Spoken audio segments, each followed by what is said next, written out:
As a returning player to this game, I have been on a journey to learn about all of the cards and the archetypes that I have not known or just forgot about. Regardless, I'm keeping up on the game. And today, we are going to be taking a look at the Exodia archetype. Of course, there has been Exodia support in the past. I come as a hat format player, and pretty well anything before that. I started quitting the game once I got around to the Pendulum era, the Link era, so there's going to be cards that, of course, are old, we're familiar with, and there's going to be cards that I have never heard about before in my life, okay? We're going to be reacting to them all today. Hello, everybody, and welcome back to another video. If you are new here, my name is Kyle. I'm your guy who's been to YouTube channels. Let's start off with, for whatever reason, there is a secret rare on my screen right now, that being Exodia, the Forbidden One. This is, I guess, like the big boss monster of the deck. It's literally Exodia himself, and the only thing that we're not going to be taking a look at is all of the different arms and the legs, because they're just, quite frankly, normal monsters, okay?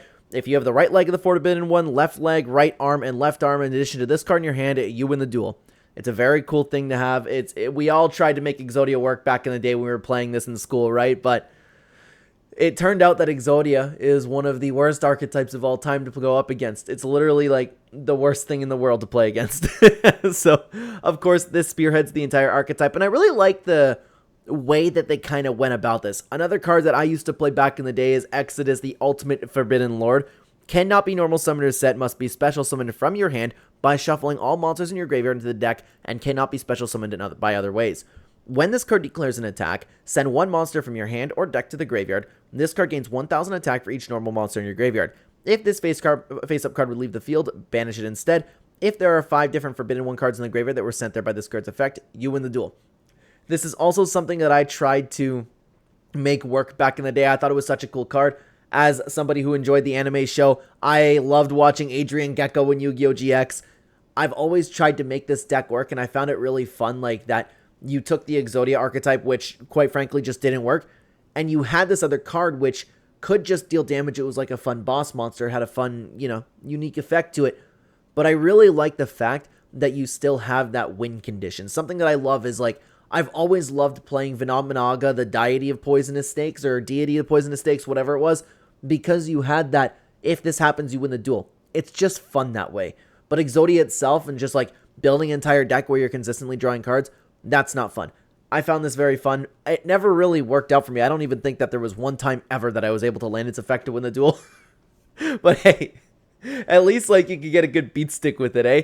There's another card, like you use. Back in the day, we used to use it with a normal monster deck. My brother and I both tried playing it, and the only thing that I really remember about the deck is we have that, it's a spell card where it's a monster reborn for normal monsters, and there's a swing set in the picture. I don't remember exactly what the name of it is, but that's really the only thing I remember about the deck in general, okay? Let's continue on to a card that I'm not familiar with personally, the Legacy Exodia Incarnate, okay? Cannot be normal summoner set, must be special summoned from your hand by tributing one Forbidden One monster, and cannot be special summoned by any other ways. This card gains 1000 attack for each Forbidden One monster in your graveyard. Unaffected by other cards' effects, once per turn, during your end phase, add one Forbidden monster from your graveyard to your hand, When this card is destroyed by battle and sent to the graveyard, you can reveal any number of Forbidden One monsters in your hand, and if you do, draw one card for each. That's actually a very good card. That's actually a very good card. I don't know if we're going to be taking a lot, like how many Forbidden One cards we're going to be taking a look at, because I don't know if this is going to be ending up like a Skull Servant type thing where it's like, okay, all of the Forbidden One cards are in the graveyard, and all of a sudden this card could have like 12,000 attack. Interesting too how you can still play around with that Exodia effect where it's not just drawing, but you can eventually get all of those pieces to your hand. This is probably a good card, but I'd have to see what else we have going on over here, okay? We also have True Exodia, which is a Japanese card, so I'm guessing it's not out in the TCG. Let's see what it says over here, okay? My face cam's almost blocking it. There we go. We can do that. If the only monsters in the field are this card and 4 other Forbidden One normal monsters with different names, the opponent of this card's controller wins the duel. What? Hang on.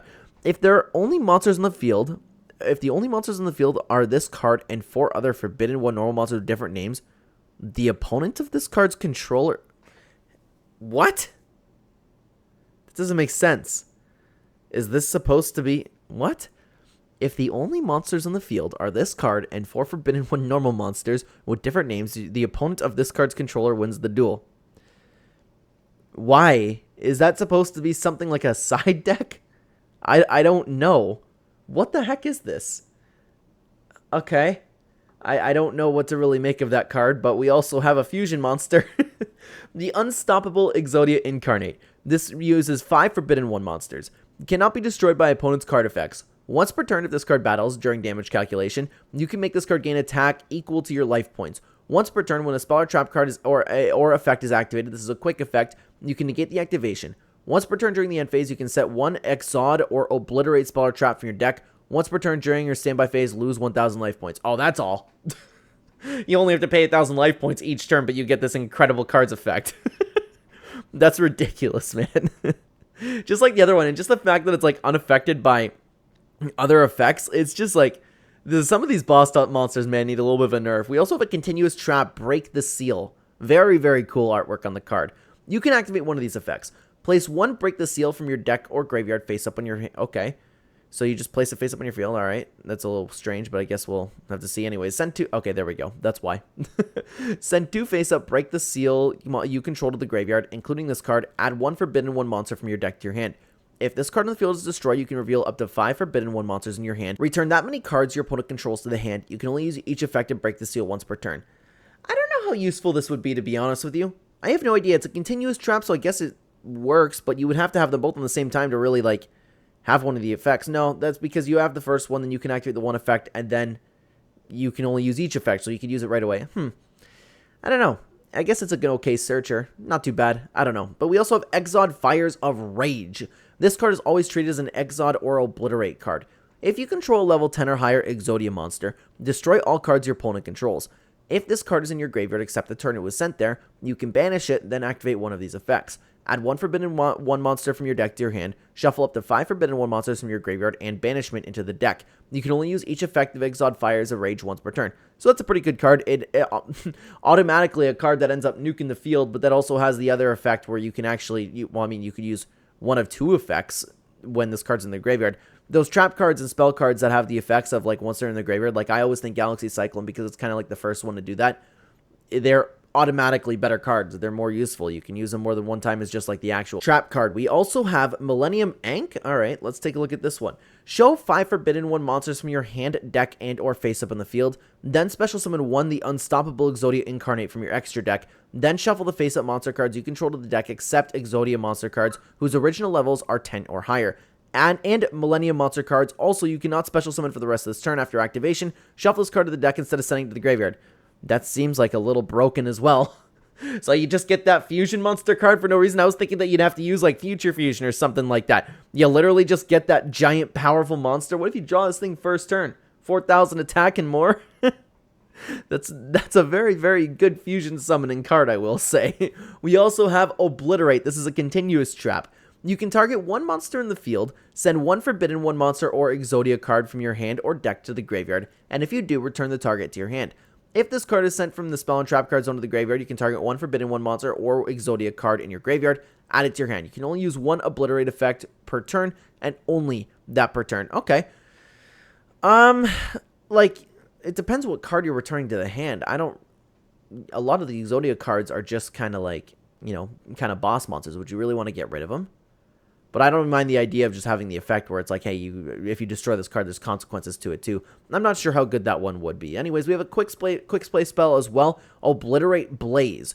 1 level 10 or higher monster in the field, Exodia in its original name, gains these effects. You can pay half your life points, destroy as many cards in the spell and trap card zones as possible, then equip 5 Forbidden 1 monsters from your hand and or deck to this card as equip spells that each give 2,000 attack. Alright, also you cannot activate any card's effects for the rest of this turn. If this card attacks a defense position monster, inflict piercing battle damage to your opponent. Hang on, am I understanding this correctly? You equip 5 Forbidden 1 monsters from your hand and or deck to the card as equip spells.